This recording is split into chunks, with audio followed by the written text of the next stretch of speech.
เท่าไรเปล่าป่ะโอ้ยได้คนละล้านคนละได้ก็พอแล้วโอ้ยยังหัวแรงอยู่ขอโทษมาจดมาตีลองมึงดูลองจดมาอุดหนุนช่วยกัน100,000เด้อไปชื่อข่าวกินเด้อด้วยเป็นงานกองทัพอยู่งานอยู่ค่ายทหาร30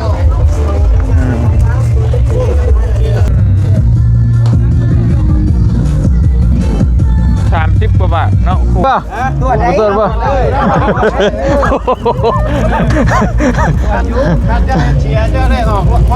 โอ้ยคอยให้ค่าสินบนบ่แห้งนี่เจ้าฮับแล้วโอ้ยบ่ได้เห็นอะไรเจ้ารับไปแล้วเจ้าบ่อนุญาตคอยฟ้องเจ้าได้หั่น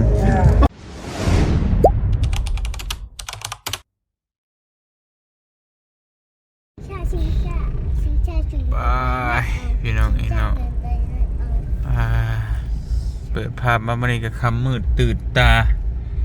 พี่น้องเอ้ยพาลูกเต้ามาลินก่อนฮะพาลูกพาเต้ามาลินมาเที่ยวงานก่อนพี่น้องเอ้ยโอ้หม่งฝากรถนี่ผู้โบกแวบอยู่ผู้คือโบกรถเรียแท้โอ้โธ่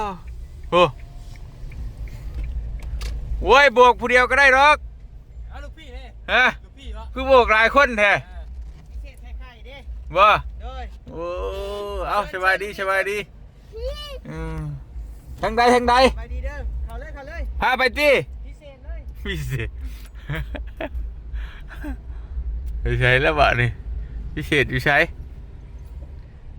ฮะเอาเจนเนาะโอเคโอ้ยนั่งไง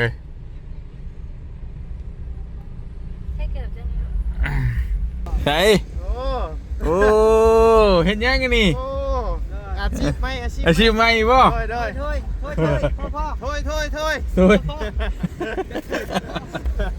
โอ้ลูกป่ะ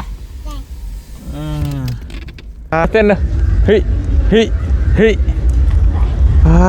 โถได้จะขั้นแล้วได้ขั้นอยู่บนออกเนี่ยแหละสบายดีเด้อโดยสบายดีใช่ไหมจดไหมจดได้จด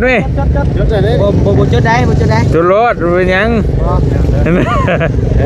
เอาพี่แล้วเนาะคะแนนว่าจดกับขั้นละ10,000 บาทนะมัน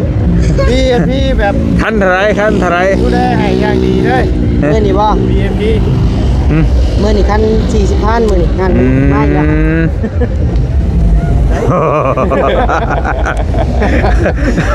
นี่เราได้ว้านี่ไปมาเลยนี่ไปบ่าวยังไงป้องรถจักรมี2 คันเหรอบ่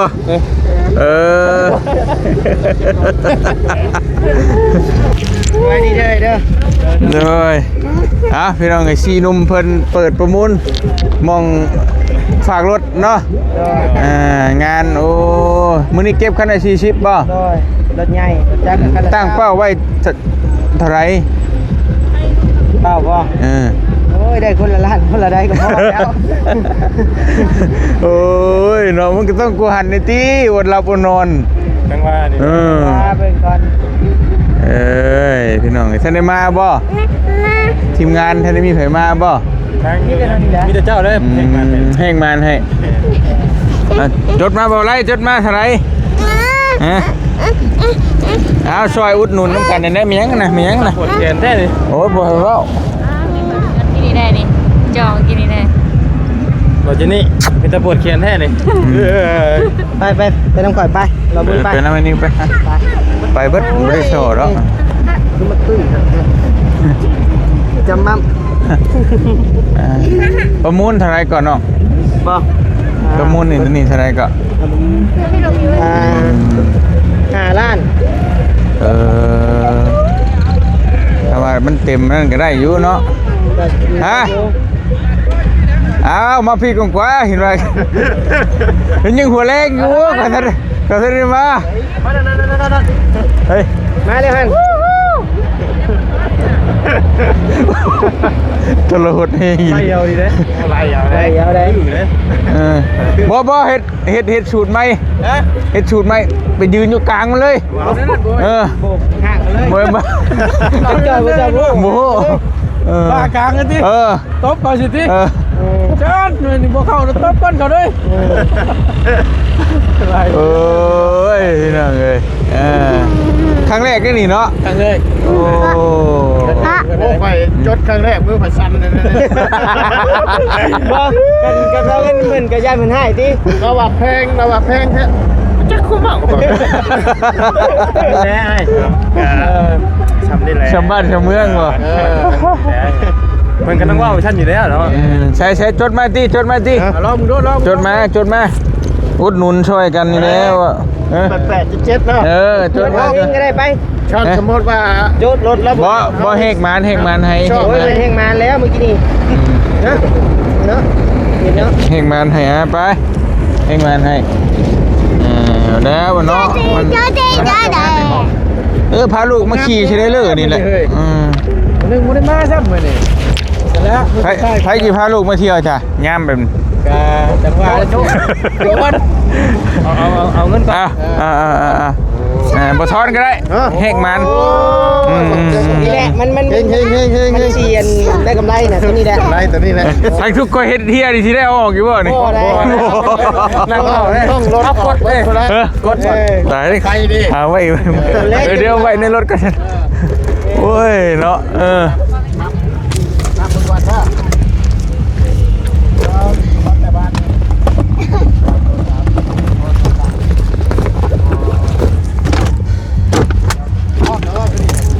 ปีกายนี่ก็มีนะปีน พร้อมแล้ว ไปลูกไปยังไง เด้อมื้อนี้เด้อ ฮะ ปีกาย 2 3 4 5 6 7 8โอ้ย7ได้7คันแล้วเว้ย ใน7คันแหละ คันละ7คันละ ฉลอง ปันไดล็อกมื้อนี้นะปื้น ก็ได้จากเช้า30คันก็โอเคแล้วเนาะบอกก็มันจะไกลเนี่ยเนาะกำพื้นอยู่ใกล้เพิ่งเขาสิเข้าหันเต็มแม่ มาแล้วรถกระบะหัน ป้าครับป้า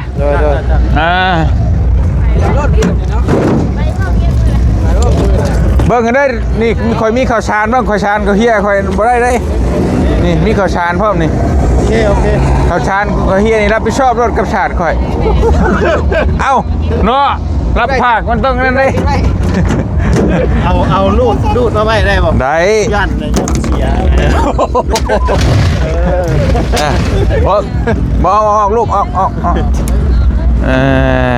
ไปใช่เฮ้ย เลยนั่งลงเลยนั่งลงลูกเฮ้จะลอยมันแคน บ่ดียังไม่ได้ปันนี่ คิวน้ำหนักเดียวกันพี่จัง กลัวเลยน้องคิดกลัวนะ ว่าน้องกลัวไปเยอะ บ่คิวกี่งามแท้ตาน่ะ ยืนแรก ว่ากี่งามแท้ไปลูกไปเดี๋ยวมันดึกไปกันเด้อบ๊ายบายก่อนไปโอเคท่านเรามาจอด เฮงปังๆเด้อให้ได้ผู้ละ10 ล้านพอโอ้ยเอาเพื่อละ3-4 ล้านกันพอแล้วโอ้ยแล้วไปยังไงเนาะ อย่าไปเห็นยังเงิน30 ล้านมันมีอยู่โอ้โห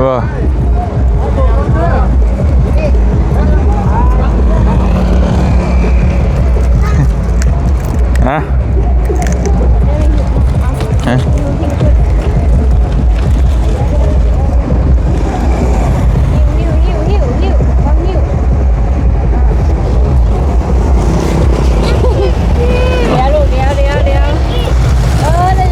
ไปก่อนรถไปจับไปเบิ่งรถ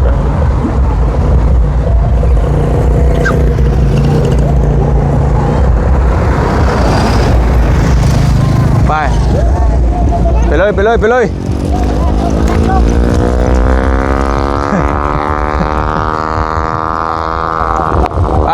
ไป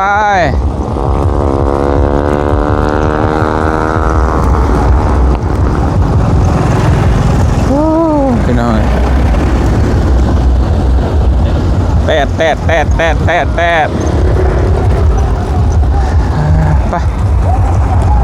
บัดนี้ไปเข้างานพี่น้องเลยโอ้เฮ้ยเฮ้ย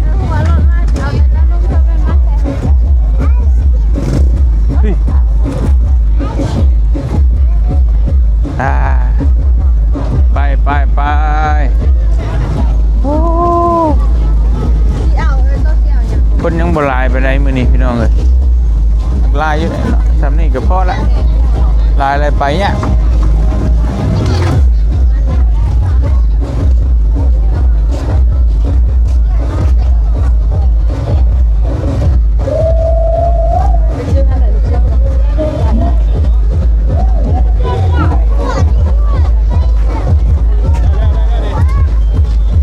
ไปใช้ลูกไปเพิ่นบอกกันบ่ไปใช้ลูกไปขี่กันบ่ดูได้ไรฮะ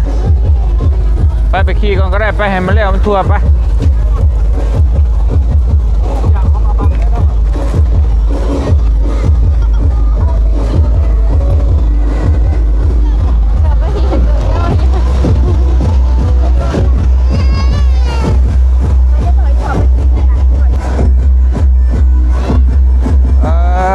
เฮ้ย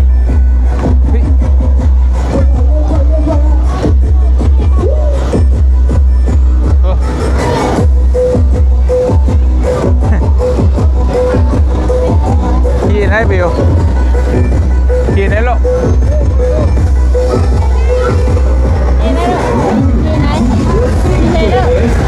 ไปขี่ไปเป็นขี่ก่อนพี่น้องให้เพิ่นลิ้นจะได้ลงเชเดอร์ก่อนเนาะตรงนี้แหละเนี่ยเพิ่นอยากลิ้น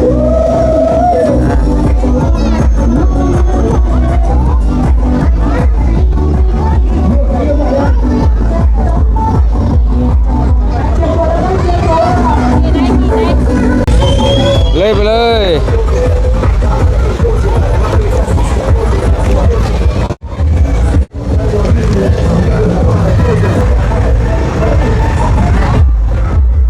ไปพี่น้องอีกเนาะพอดีขี่รถเบิ้ลสไลบุช่องเซนปลายบอกป้าตัวน้องบิวก็เมย์เพิ่นไปใช้บุออกไปก่อนเลยไปน้ำสาวคู่มีแต่ทหารยังสบายดีไม่เท่าใช่ไหมฮะไอ้บ่ท่านบ่เห็นเขาบ่ได้ไปบ่เห็นไม่เท่ามันเป็นเคสเล็กๆที่บ่เตียงชอยไม่ตั้งแต่บ่เตียงขายมะม่วงอยู่พี่น้องเนาะว่าจิกจืออยู่เนาะ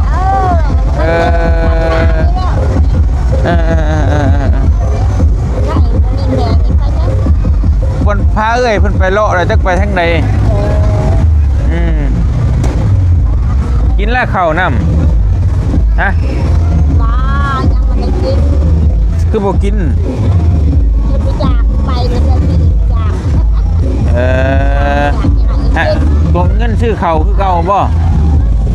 ยังว่าปืนจะรู้ว่าเรื่องนั้นยังว่าปืนยังมาประหารในนี่ข้าวเงินได้เขาอาตาแม่ก็ขอได้ให้ได้ชุดอยู่กับร้านนั่นน่ะร้านนี่ทำนี่ร้านคือบ่ให้ร้านไปหา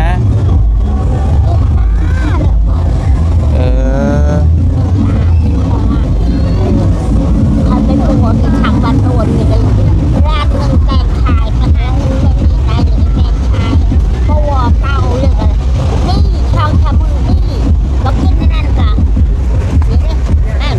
เขาชวนกินเลยก็มึกเอ้ยมู่เขาชวน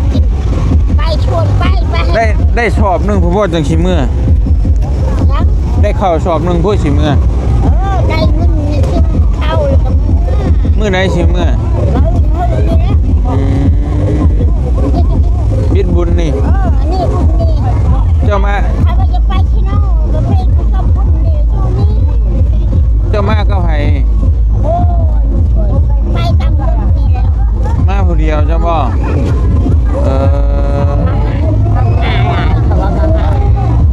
พูดดีตั้งแต่บ่เตียงเจอแล้วตั้งแต่อยู่ทางเขาเวบรรทัดคลิปตะกี้5 ปีกว่าแล้วพี่น้องเนาะยังไม่ยังจื้อเฮาอยู่บ่จื้อเฮาอยู่เนาะ ชื่อแล้วบางนี้แล้วท่านก็ว่าโอ้หักอ่ะ เจ้ามายังตะกี้ ฮะ ตะกี้เจ้ามายัง จะใช่จะดี ตะกี้ถ้าเจอกันเป็นบรรทัด ไปเนาะกันไปยิงแต่คอนี่ไปวันขาดย่างไปทำไปนี่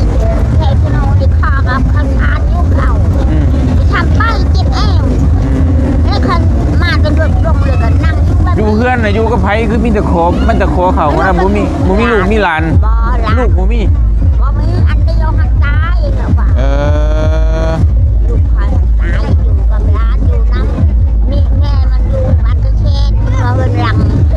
เป็นบ้าเป็นหัวแม่ไม่อยากลูกไม่อยากเต้าเลยไอ้ลูกข้าตายเป็นแห้งเป็นบ้าหัน แล้วจะพิมพ์เลยลูกจะพิมพ์เอาไปพิมพ์ป่ะ นี่มัน โอเคบ่ลงแล้วจะไป แล้วมันจะไปเดี๋ยว ลูกจะไปล่ะเฮาสิเอาเงินให้ไปซื้อข้าวกินเด้อ ทำเป็นยังไง 100,000เด้อไปซื้อข้าวกินเด้อ โรงพยาบาล โดยนั่งลงดีๆลูกไป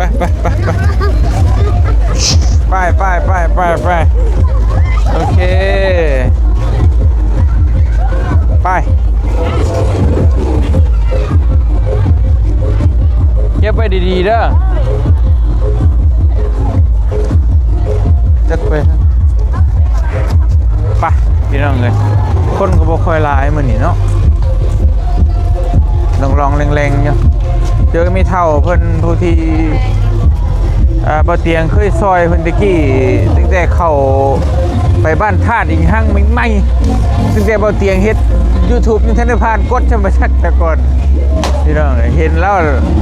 เราไปขอเข้าก็ได้ซอยแล้วเงิน20,000นี่แหละถ้าจำบ่ผิดแต่ก่อน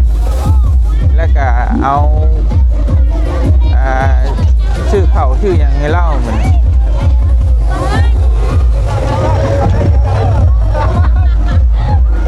มีฉังเนาะเบิดเลย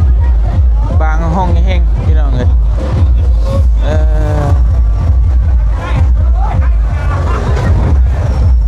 น้องวิวก็แม่เพิ่นปอกไปก้อนแหละไปกับสาวคู่เป็นสาวคู่มาเจอกันโดย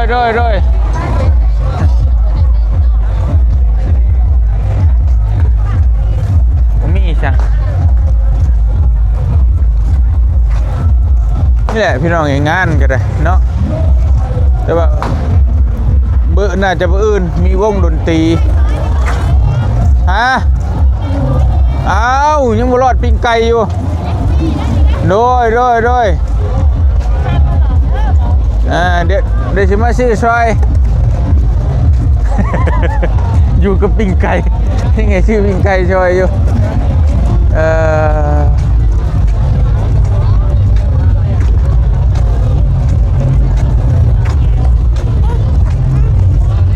อันนี้เป็นงานวันศาสตร์พี่น้องเห็นเนาะงานกองทัพนะทำชื่อว่าอะไรกันเลยก็บ่มีหยังเบิดละตอนนี้มาสุดตัวนี้ปืนอาจจะจอดกันอยู่บ่หรือว่าจังใดบ่ฮู้พี่น้องกระบางห้องๆเฮงๆ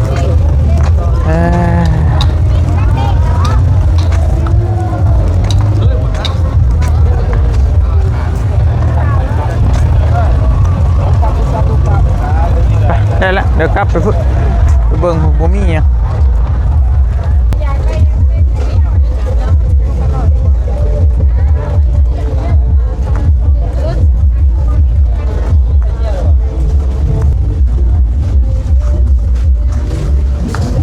สิเป็นโซนทางในพี่น้องเนาะมันจะเป็นห้องไปนี่แหละก็คืองานทั่วไปแหละว่าง่ายก็ได้พี่น้องเลยแบบงานกาชาดอยู่ประเทศไทยแต่ว่ากับบ่ฮู้ว่ามันสิใหญ่สิน้อยซ้ำกันทำใดนะพี่น้องเนาะแต่มีของขายเบ็ดเตล็ดทุกอย่างงานที่บ่เตียงมาล่อกับเบาซุกเบาหน่อยปีนั่นแหละอันนี้งานนี่แหละพี่น้องเนาะมารอบก่อน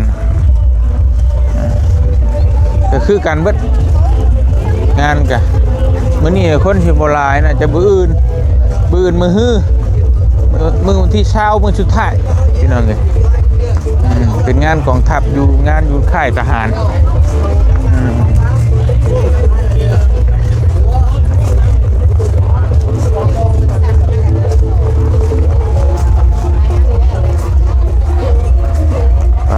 ตามหาเอ้ยก็เมย์เพิ่นก็จักไปทางใดเลย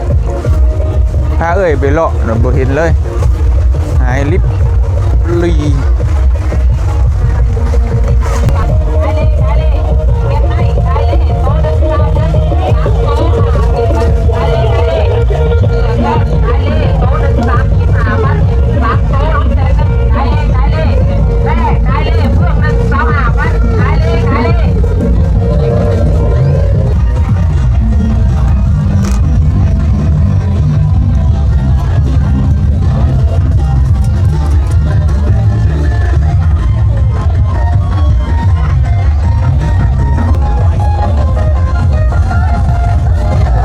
เสื้อผ้าพี่น้องลายเฮงเนาะเสื้อผ้ามือทองนี่แบบ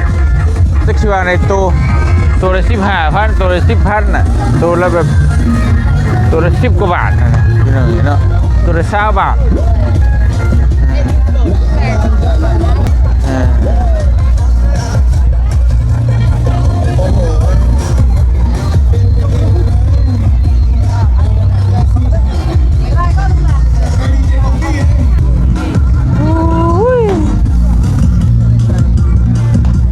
20,000กับประมาณ30 กว่าบาทเนาะคู่นึงทุกคู่เลยนะพี่น้อง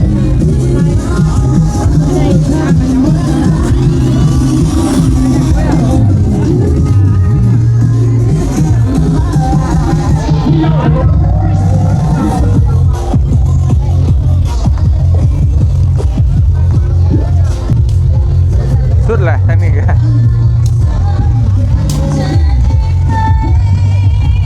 เบิดแล้วพี่น้องเลย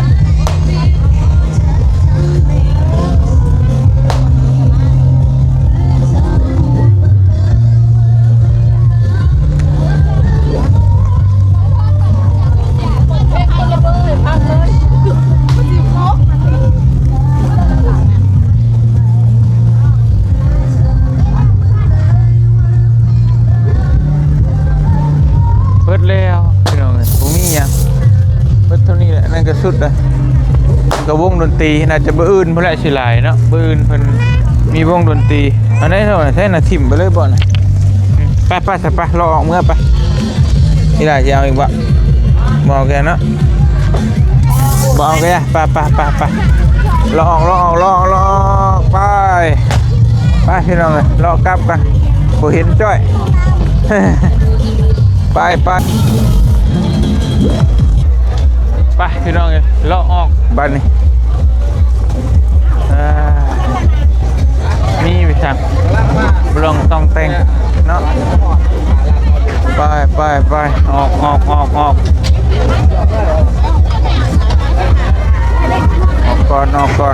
นไปเลาะออกพี่น้องเลยเล็กเมย์มันอยู่ใช่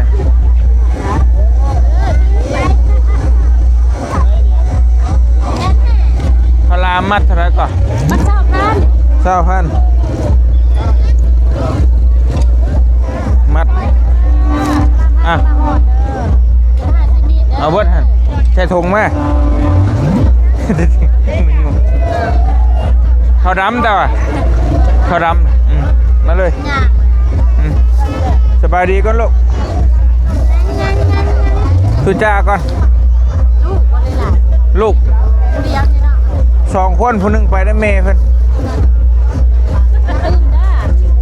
ตื่มโอ้ยชัดใหญ่ตื่มก็ได้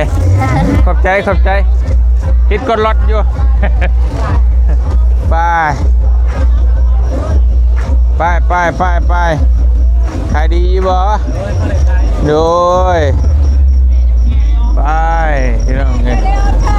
โอ้ซอยนี่ก็มีเนาะที่ใดบ้าน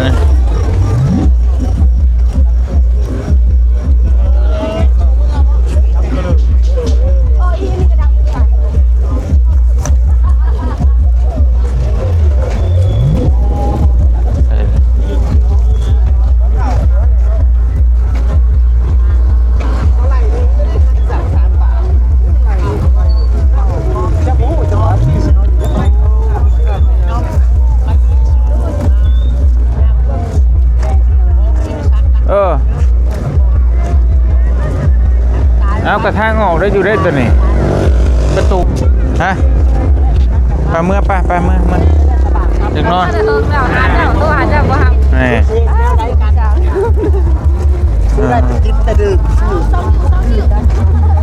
ไปฟังเบิ่งเรื่องคือให้ว่างเปล่าแล้ววุ่นวาย โดย ปราสาทเป็นปราสาทปราสาทเป็นดาวอันที่ว่าราชบัตรพนัน เพิ่ง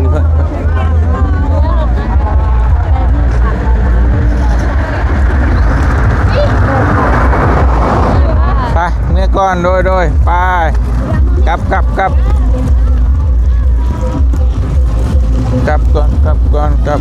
นไป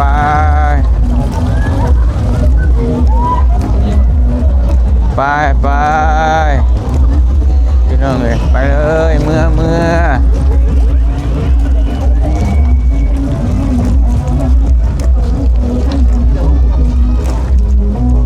สักน้องเมฆเอายังเมื่อกินน้องเมฆ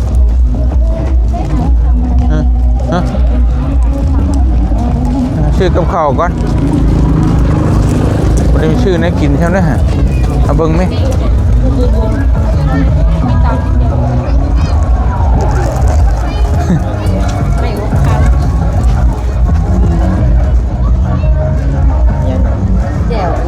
เอาห่อสุ่มแล้วเรียกว่าฮะ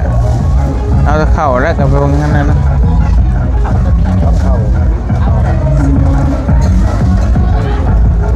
เจียวห่อสุ่มและสุ่มมูนะเมื่อกี้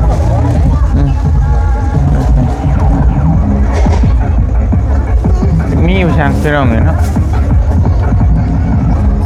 เดี๋ยวเมื่อแล้วลูกนอนมานอนเนาะไม่อยากเมื่อแต่เฮิงนะช่วงสาวพูดเมื่อ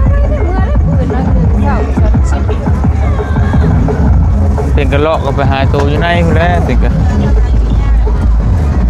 น้องตัวขี้จนเจ้าของเขาจะแถมให้มันหลายโพดเมื่อแล้วหักกระมาบ่น่ะป้าบอกงามเพิ่นหักกระมา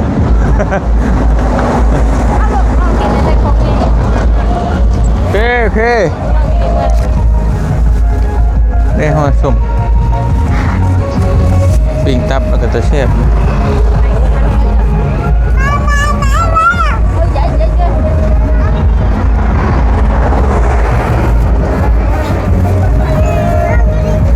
สุ่มปลานี่ว้าว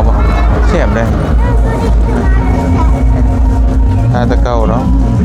แต่ว่าเขากินในพิษกระเพาะเท่าไหร่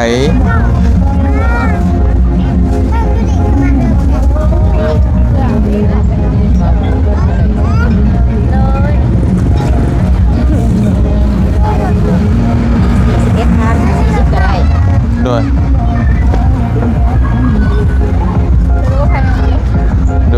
ขอบใจจ้าไปเมื่อวันนี้กลับบ้านให้น้องดูไป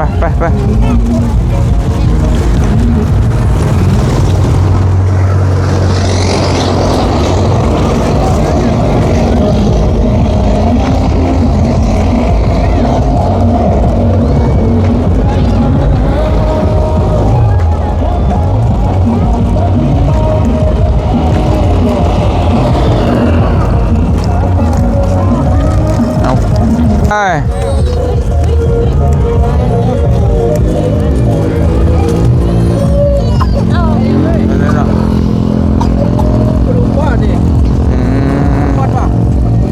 มันอยู่บ่ ยังบ่รับจังนี่เนาะ พอได้อยู่บ่ ฮะ ใช้รถจักร3 คันนี่ฮะ สบายดีเด้อลงแล้ว โอ้ย เพื่อนำแน่ก่อน สบายดีคลิปเก่า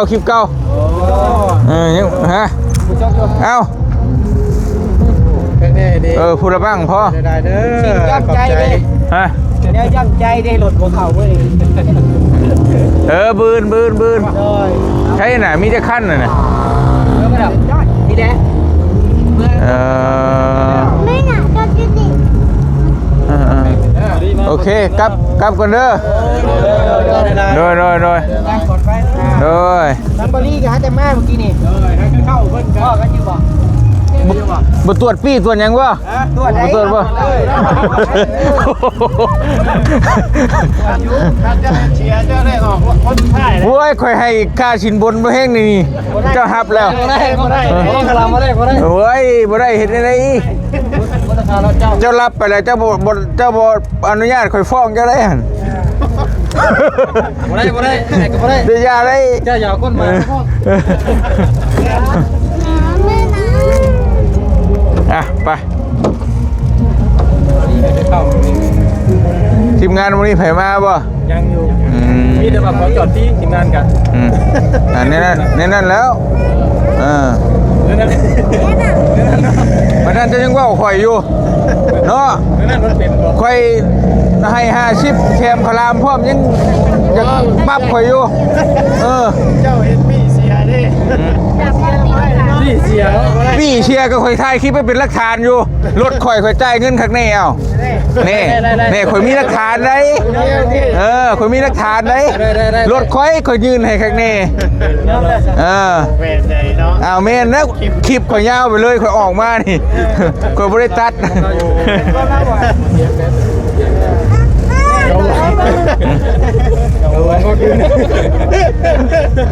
ว้ายข่อยก็รอบคอบด้วยข่อยจังสิเว้าข่อยเว้า ได้แล้วบาทเพื่อชาติได้แล้วเสียไม่หา ไปครัว เบอร์จีใส่สูตรมากเลยใส่สูตรบวกรถคนได้ เห็นคือข่อยเว้านะออกไปลัดเครื่องทางรถว่าบืนลายอยู่มือชุดไทย ทุกกันว่าตุ้มเด็กบักบีดข้อเรียกบีดคุณวะ บีดข้อ มีบีดมาฝากเรา ก็เม้นเลย แล้วเนาะเบาเนาะก็ยังเบาบีดทับตีนกันนะ ก็ลงทุนนึกว่ายังให้ข่อยเอามาฝากอยู่บักบีดกันเนาะมีแย่งกันนี่เจ้าของกิจการก็ การมาพี่ในเพื่อนกันมา มันบ่มีเอาเจ้าของน้องไม่มีที่ซื้อมาเลย ก็รุ่นเด้อมีนะ เราไปติดตามลูกชาวกันเนาะนี่ยังเดืออยู่ว่านั่งบักบีดนะโอ้โหได้ยอม หมูตั้งบ่อยากลงทุนนี่ดอกเปิดรังให้นี่ ได้เฮ้ย ดึงก่อนดึง ได้จีบอรู้ไหม เฮ้ยดึงพร้อมกดพร้อมนะเฮ้ยนะช่วยกันเบิ้งว้ายนี่ดึงไว้จังซี่นี่เว้ยเนาะ ทุกคนบุมีเนาะมันจังก็แมท โอ้ยบริการได้ไหมมื้อหน้าเห็นไหมจอดอีกนี่ เบิ้งเอาไว้ก่อนเสียมนี่เอาไว้ก่อนครับ ฮะโอเคได้อยู่โอเคไปกลับก่อนเด้อวันนี้เด้อโดยถ้าได้ไหมคิดว่าอุดหนุนไหม เจ้า ยังชองไปเด้อ ก่อยเฮงปัง ขึ้นมาสองรอบเลยเด้อ โดย ข้าวมาเดี๋ยวพูดลูกข้าวมา บ่เดียว